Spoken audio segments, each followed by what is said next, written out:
So, my name is Jocelyn Rosnick, and I'm the Chief Policy and Advocacy Officer for the ACLU of Ohio. Today, I am joined by Gabriella Celeste, Policy Director for the Schubert Center for Child Studies at Case Western Reserve University, along with Sasha Naiman, Executive Director for the Children's Law Center, and Pat Gladera, Policy Strategist for the ACLU of Ohio. So, together, our organizations make up the Greater CLE Youth Justice Collective, and we're working to counter how our young people are often portrayed, especially those in or at risk of entering our criminal legal system.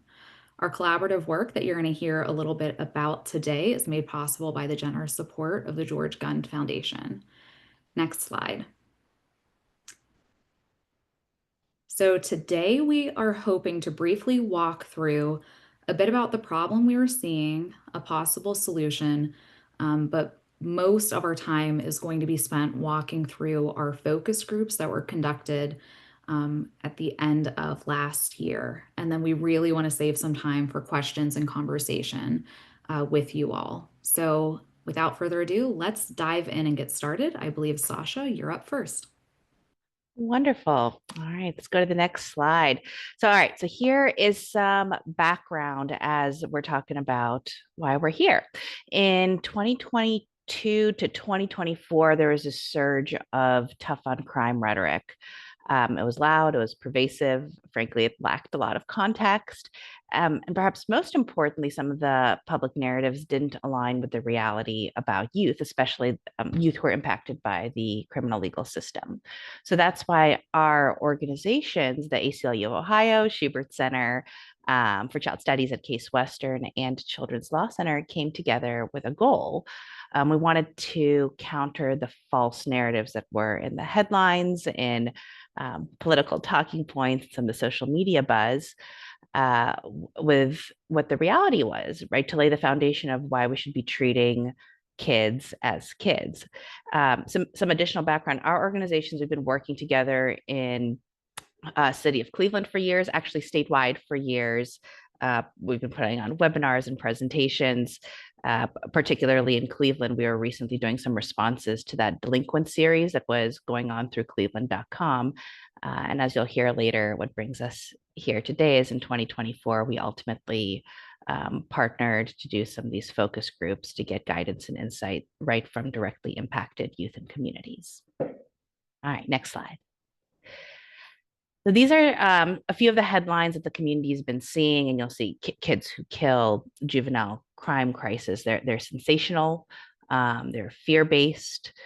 Too often they are quite misleading as to what's going on. So today you're going to hear some of the truths, what the youth shared with us in the focus groups, what they're really feeling and experiencing behind these headlines.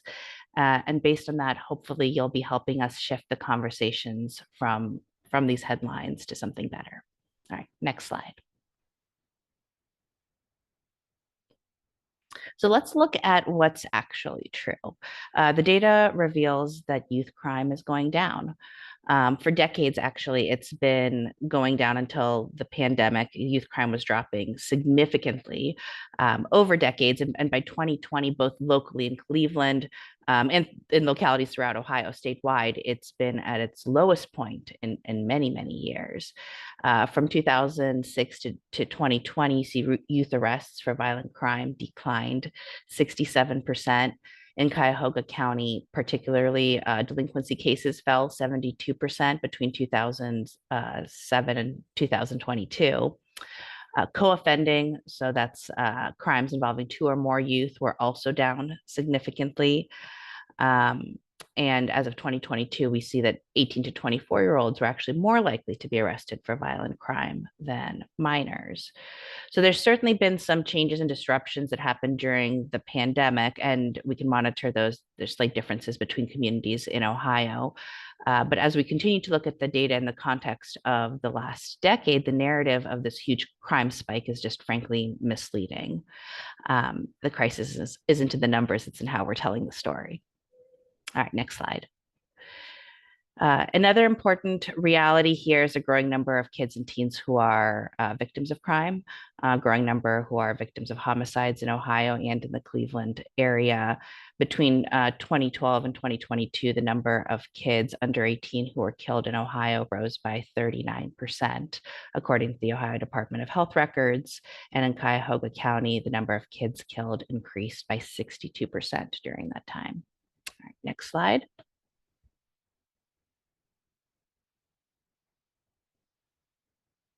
All right, gun violence. So, gun violence is the leading cause of death among children, teens, and young adults under age 25. And gun violence, while it impacts everybody, it has disproportionate impacts. So, for example, Black males are far more likely to be victims of gun violence than white males. There is research showing that in Ohio, formerly incarcerated boys are 6 times more likely to die upon release compared to similar non incarcerated youth. And formerly incarcerated girls are actually 9 times more likely to die compared to their non incarcerated counterparts.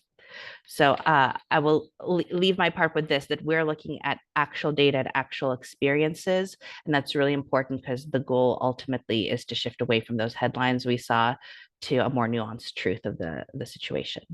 All right, next slide. Thanks so much for that grounding, Sasha. That's really helpful.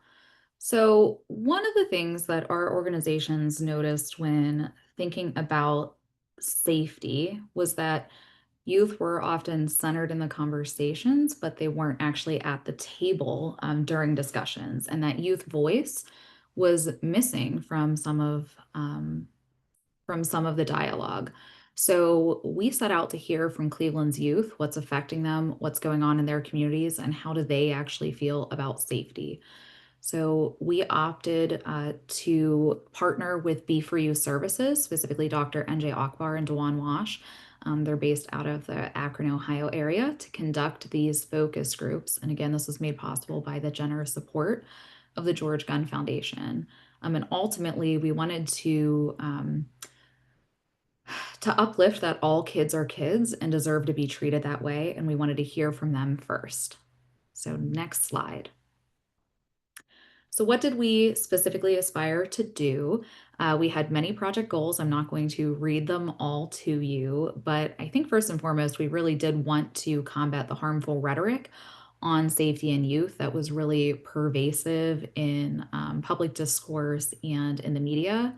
We wanted to see how this was affecting kids. We wanted to humanize Cleveland's youth. And really, we wanted to uplift that youth perspective. So we actually engaged with youth and members of their communities and their families. And we collected a set of themes from the focus groups that we conducted that paint a different picture of these young people than what's often been portrayed. So, next slide. The first question that we were confronted with was, who do we want to talk to? Obviously, we wanted to talk to as many impacted persons as possible. We settled on an engagement poll that had 5 criteria, and it is in order of importance. Um, so the first category is youth currently detained or incarcerated in a state or local facility.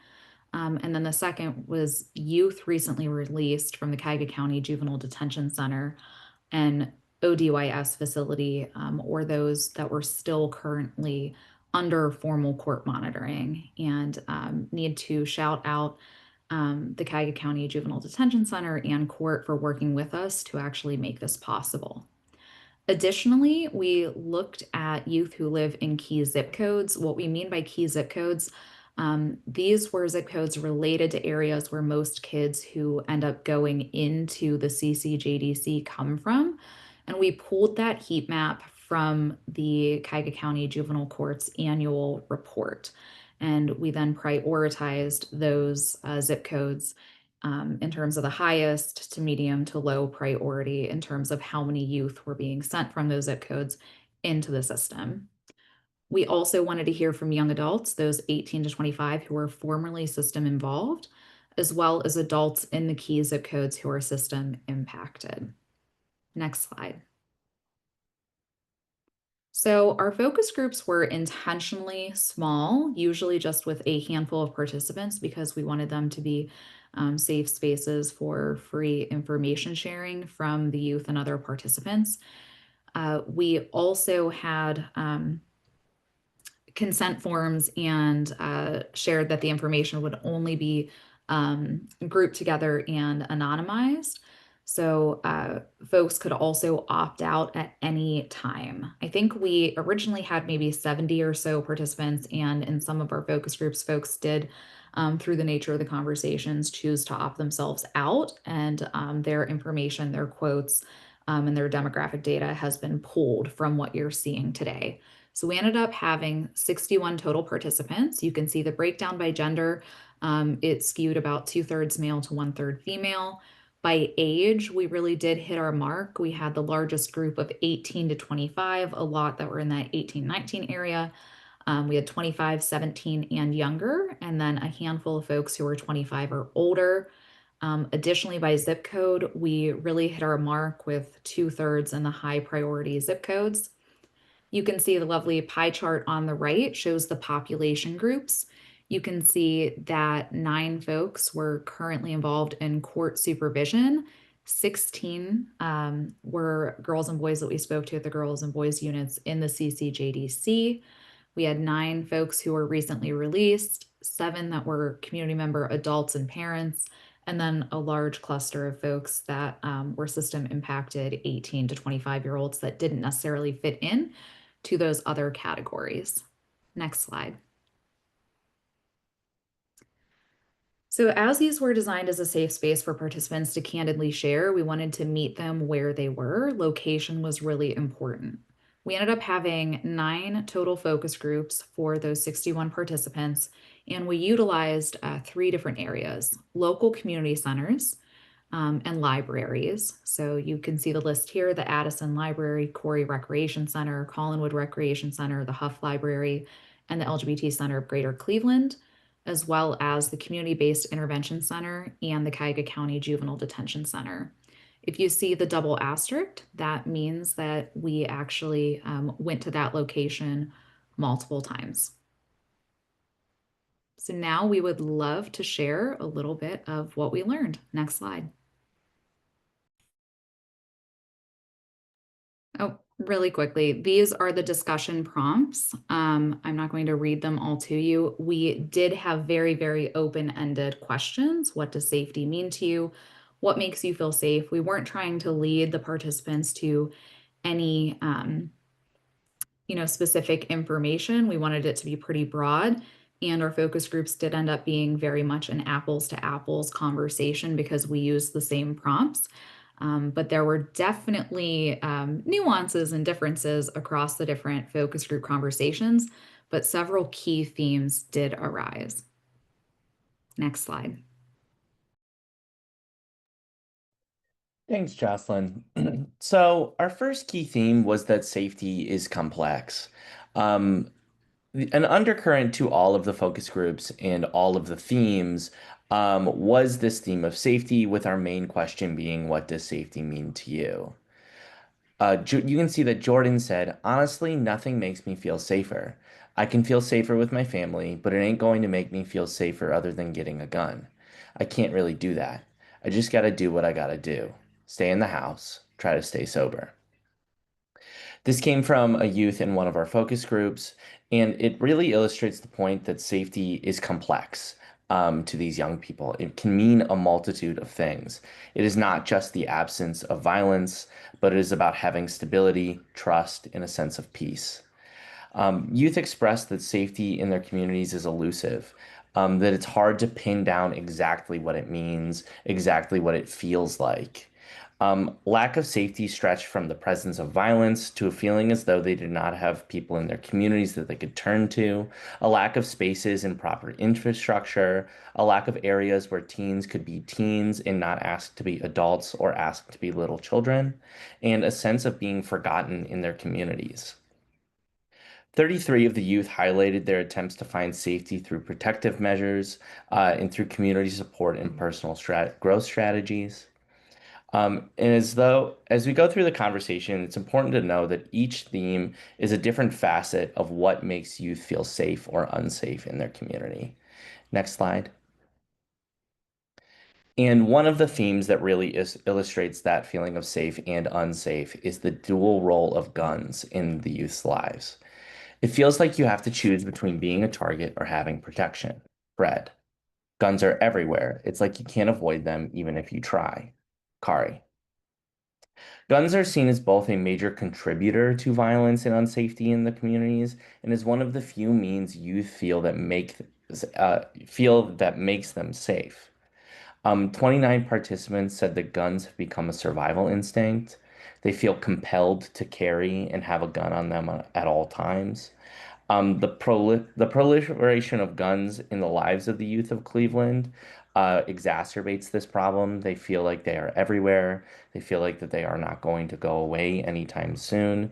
And the youth also voiced extreme frustration over the failure of law enforcement to control gun violence in their communities and address its root causes effectively. Again, making them feel as though they themselves need to carry as well. Next slide. Thanks, Pat. So, the undercurrent of grief and loss that was laid bare in these conversations with young people was frankly pervasive. Over 60% of the youth have lost someone, often multiple people, to gun violence. But even more than those statistics, it's important to consider what those losses actually do to our kids, how it makes them, quote, scared for their community and what kind of future they have, as Tina, a girl from the juvenile detention center, shared. There was almost a sense of, resignation in the voices we heard. As Tina went on to share, grief is just a part of life here. We don't talk about it because we don't have the tools to deal with it.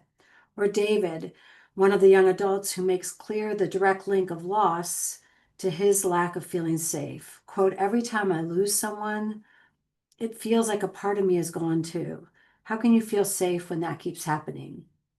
Or Terrence, who's on probation and lost both his dad and little brother, conveys how these, quote, losses after losses after losses take a profound emotional toll that weighs on kids. And I think this quote, finally by Fred, another JDC kid, captures just how debilitating grief can be, how, as he put it, it's just, quote, exhausting. What became devastatingly clear in the many voices of our young people is not just that they've experienced tremendous loss, but that they're still hurting. And they don't feel there's a safe space to make sense of their grief, to heal, and how these losses heighten their fear and sense of vulnerability. Also, how grief extends beyond just the losses of loved ones, which is tragic enough, but into feelings of lost childhood, missing out on experiences, and a sense of normalcy we'd want for all of our children. Next slide, please. I think a second theme here is around trauma. Now, we all understand that many of our young people, especially those touched by the justice system, have experienced childhood trauma. But what these conversations revealed was how so many of our youth connect their pain to generational trauma. And those are words they use. They see it and experience this directly as a weight on them. As Marcus, one of the young adults, put it, quote, we're never really free from it. In fact, over 2/3 of the girls and young women who participated in the focus groups discussed trauma. They mentioned generational cycles, noting the emotional toll of systemic neglect and violence, particularly its impact on families. Here, Gloria reveals how this undermines her sense of being able to protect her own children from this generational burden. Another key insight from these groups was how they consistently connected mental health challenges to unresolved generational trauma, how trauma, quote, runs deep, as Cosby put it, underscoring how grief and loss perpetuate cycles of harm. A reoccurring theme was this normalization of trauma, making it harder for youth to seek or expect support. Several girls in particular talked about not having adults believe them. For example, one girl talked about having social workers in her home seeing clear signs of abuse, quote, right under their nose, and just leaving her there to go through it alone, as she says over and over again. She explained that adults might say they care, but that they really have to take time to make a connection with a kid for them to, quote, see what they're going through and be of any help, which is directly linked to how young people desire effective mental health care. Many of them, like Kristen, talked about the need for mental health programs, therapy, counseling, support groups, but they need care workers who can integrate an empathetic understanding of the generational nature of their trauma to be a source of true healing in their lives. Next slide, please. Which brings us to this related theme of protective factors in caring adults. Our young people are actually powerful sources for their own healing, but they still need caring adults who are equipped with that empathetic understanding to nurture their healthy development. Here we have just a few of the many examples of how our kids and young people use art, music, writing, sports, helping others, and so on to actually care for themselves. I love how Aaron here, a kid from the JDC, puts it, creating something from nothing is my way of pushing through hardships. But the power of the adults in a young person's ecosystem cannot be overestimated. I want to read this quote from Vera, a girl from the Juvenile Detention Center, because I think it poignantly conveys this point about the importance of an adult. When asked if she had a magic wand that could change one thing, what would that be? Here was her response. I would rewind the way that adults address us when wrong is being done. Instead of them coming at us crazy or hurting us physically or putting harsh punishments, I feel like they should come to us stern, strict, but with love, telling us, come on, I got you. You need help. I'm going to pick you up every time you fall down. Try it again. We're going to keep on trying and trying no matter how many times you fall down. You ain't going to stay on that ground. You're going to get up and you're going to keep pushing. You can't stay there. Thought is pretty powerful that these are her words about what she's looking for. And I think we all should agree that this should be possible. The next slide, please. There's a theme around community culture, which is another kind of complicated reality that the kids discussed. So on the one hand, youth frequently described community as a source of connection and identity. There's pride in their neighborhoods and where they come from. It gives them a strong sense of belonging. And when community support systems are present, they serve as critical anchors for our youth. And this comes out in quotes like these from Tim and Brad. Quote, we support each other through tough times, or there's still a lot of good in our community. But there's also a recognition that too often kids feel unprotected and undervalued in their communities, like Janice shares.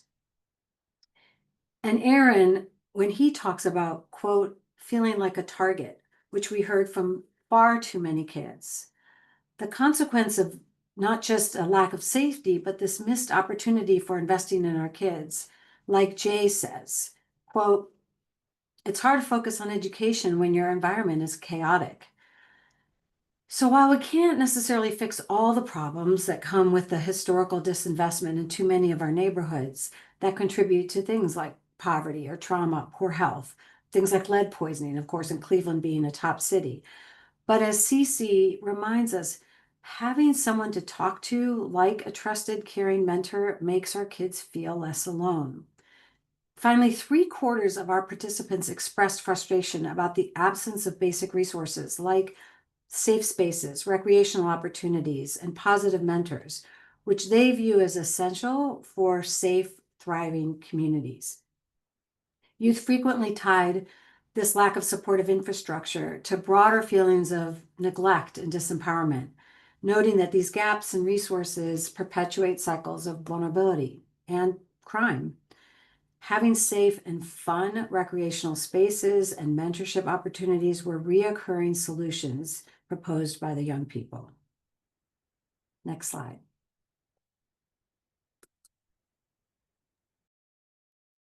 Thank you. A next key theme was social media can burden our youth. And this extends beyond social media and into really all forms of media and public relations that our youth are seeing. I hear about crimes on Instagram, YouTube, outside, the news, specifically the Cleveland Remembrance page. Yeah, a numerous number of places. Carl. Youth highlighted repeatedly seeing news reports in social media and traditional media posts of petty crimes and negative stories about youth in their communities. That the repeated exposure to these talks about crimes and violence influenced how they felt about themselves and how they felt about their communities. They were exposed to violence and fighting and deaths and shootings that were really traumatizing to them, that brought up all these emotions and feelings, and they felt like they couldn't escape how they were feeling, that it was just all consuming and all the time. Another quote said, "Life now is revolved around social media." Literally. Like if you see one person do it, you got over 1 million people doing it too. Everybody revolves their life around social media. And I feel like that is why people don't support people. I feel like social media plays a big role in our lives. Again, re-emphasizing that point of that they can't get away from it, that it emphasizes that other youth are doing the same things and that they can't escape these feelings. It's not a supportive or sustainable environment. Next slide, please. Next slide, please. Thank you. Um, the next key theme, and it ties into the same pieces with the news, is racial and economic disparities harm our youth. The police see us as threats, not people. Jordan. We're guilty before we even speak. Jerry. Youth expressed a distrust in law enforcement linked to broader systemic inequalities. They felt disempowered. They felt like the police presence associated with surveillance rather than safety. They distrust that law enforcement, their distrust in law enforcement was connected to layers of disenfranchisement, including race and class. Many youth, as stated earlier, we spoke to, were Black, and they felt like they were being targeted because of their race. Male participants spoke to direct instances of violence that they suffered at the hands of law enforcement, direct confrontational encounters. And female participants spoke to the toll that this police interaction in their communities takes on them and how they feel the burden to take care of their communities after such instances happen. Next slide, please.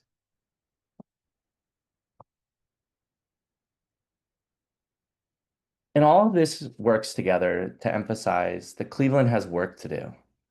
Youth expressed that they didn't feel safe here in Cleveland. Cleveland ain't safe for us. I feel like I have to leave to breathe and not always look over my shoulder. Marty. If I stay here, it's like I'm stuck in this cycle. I've got to get out to have a chance at something better. Gabe. We have to start here. We have to do better. Youth expressed a distrust in the city itself. Feelings of general unsafety in staying here, that problems in their lives will persist as long as they are still in Cleveland. We say this to say that the city is failing our youth currently, but we don't have to forever. We can work to make changes. Next slide.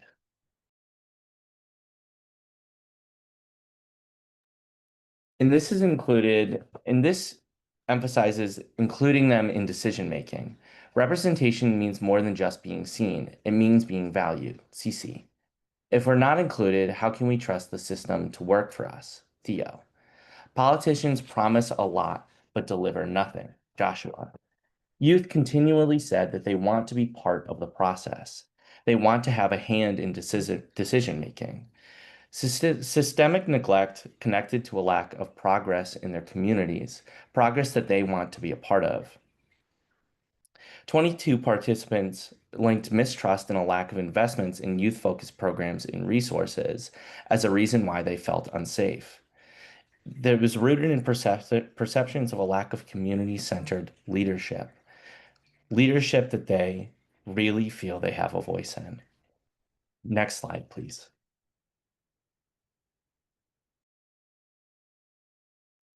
So before we move to the conversation and Q&A space, we wanted to end by noting that despite the many hardships our kids and young adults face and the way some of them, have repeatedly fallen down, as most of us did in our youth, They are hopeful, as you hear from these quotes, and I looking at Theo's in particular. I look up to people who've succeeded despite the odds. They've got dreams for their futures, and they see themselves as being positive forces in their communities and in their own lives. As Tracy says here, my goal is to learn a trade so I can provide for my family. Or Elliot, who talks about wanting to make a big difference in his life. They aspire to learn, to work hard, to be a part of the job creation economy, as you see here from Aaron. I dream of becoming an entrepreneur, creating opportunities for others. They want to be good role models for others, as you see throughout here. And I think as we heard from the focus groups that were done. So their stories are, truly still being written. And I think demand that we do our part in helping them foster their success. So with that, we'll turn it over to Q&A. Thanks so much, Gabriella. Thank you, everyone. So, all after we heard what youth had to say, we knew that we would be presenting these findings to folks who can make a difference in their lives and their larger communities. And you all are those folks. So we really look forward to your thoughts, your comments, your questions. So if you could, I know they won't be able to really hear it or see it, but please join me in giving thanks to our panelists today. Thank you all for walking us through the focus group information. We are now at the questions and conversation part of this session. So please continue to put questions in the Q&A function. I'll also try to monitor the chat as well. A couple of admin questions that have come up during the program that I'll get to first. Folks were wondering if there is a place to read the full report. The answer to that question is no. We have a back end data set and analysis, but we had a very specific consent form that our participants did sign. And part of that stated that we wouldn't be basically just carte blanche releasing a report or all of the data and information, that we would be sharing top lines and using the information in quotes anonymously. So what we can share with you and what we will share with you by email. So everybody that registered for this today, whether or not they made it or not, will get a follow-up email later this week. It will have a link to where this recording will live on the ACLU of Ohio's YouTube page.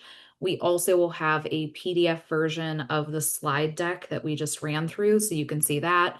And we'll also send an additional link to the one pager that we have for these focus groups. So you'll get those three pieces of follow-up information, and you'll also have contact information to engage with us one-on-one if you would like after today's session. So I can't promise you'll get the email on a specific day this week, but it will be posted. And once we get the recording posted, we will be sending a follow-up.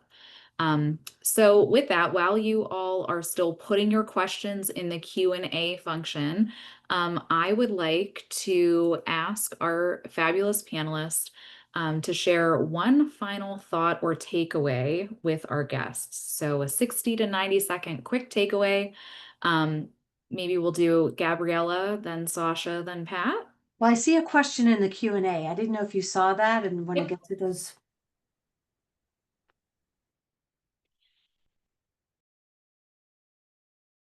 Yes, we're letting more roll in, and we're going to go through our questions. So while more folks are putting their questions in the Q&A, let's do a quick round robin of final thoughts, takeaways. Gabriella, Sasha, and then Pat.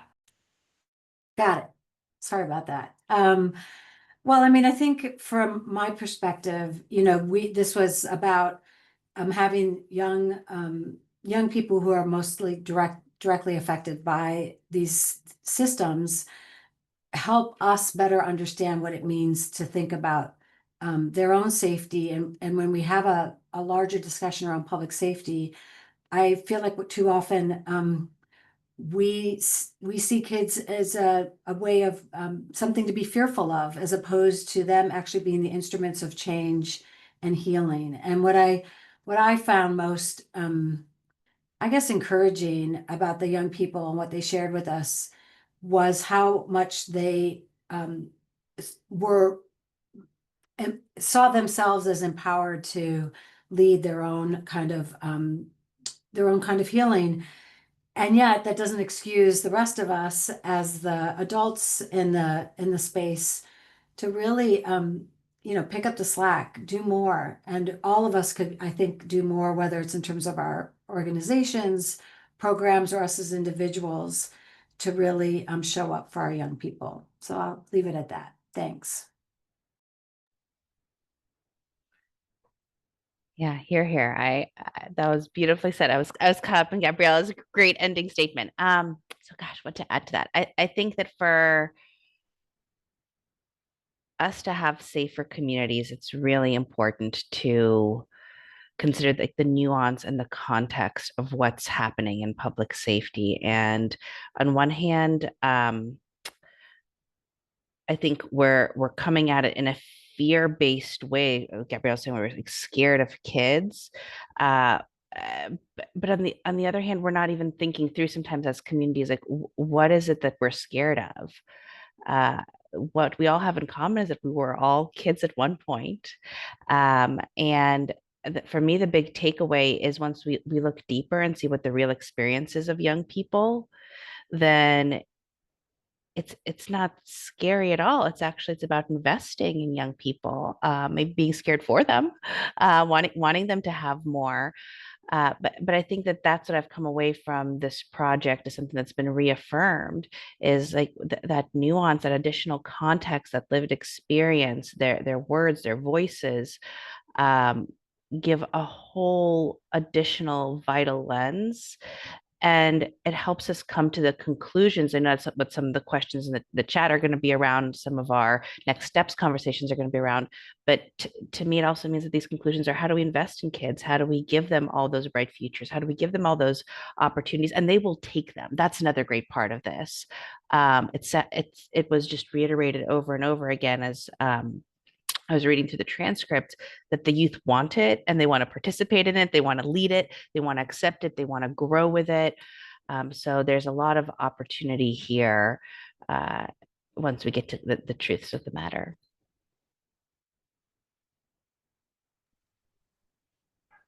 Really well said by both of you. I think the only thing I will add is that in this idea that Gabriella and Sasha spoke to about the fear element of it, this fearfulness of youth, I think that presents a model for solutions that is often quote unquote about youth and not with the youth. And I think something persistent in these focus groups is that the youth really are looking for solutions themselves. They are dissatisfied with how their communities feel to them. And it is not this one-sided sort of feeling. And they want to be part of the process to make themselves feel safe and whole in their communities. And so I think just moving from from these focus groups onto more solutions-based things, it is imperative to involve youth in that process. Thank you all.